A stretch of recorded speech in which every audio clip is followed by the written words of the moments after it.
आइल्यान्डको purple आइल्यान्डको यस्तो डेजर्टको सानोतिनो घना जङ्गलमा आउँदैछु गाइज। अनि यो घना जङ्गलमा चाहिँ मैले एउटा यस्तो चिज भेटेँ।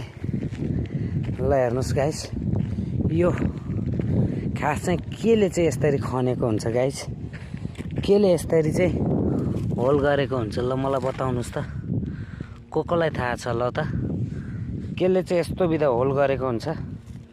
ल यहाँतिर सबैतिर यस्तै छ गाइस है, सबैतिर यसरी होल गरेको छ हैन।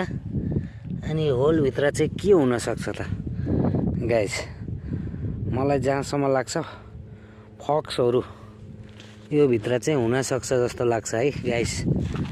यसो ल हेर्नुहोस् त कति ठुलो गहिरो छ। अनि यतापट्टि पनि त्यस्तै छ गाइस, हेर्नुहोस् त पुरा भित्रसम्म छ एकदम गहिरो।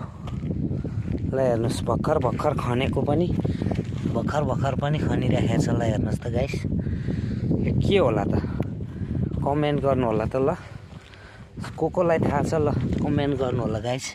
ल हेर्नुहोस् गाइस है, यस्तो चाहिँ केले गर्न सक्छ तपाईहरु सबै कमेन्ट गर्नु त। ल यो ताजा खनेको है, यो आजै मात्रै खनेको, तर यसको पाइला हेर्दा चाहिँ तपाईको फक्सकै जस्तो पाइला छ है। हेर्नु राम्रोसँग हेर्नुस् है, पाइलाहरू चाहिँ फक्सकै जस्तो छ है गाइस, हेर्नुस् त।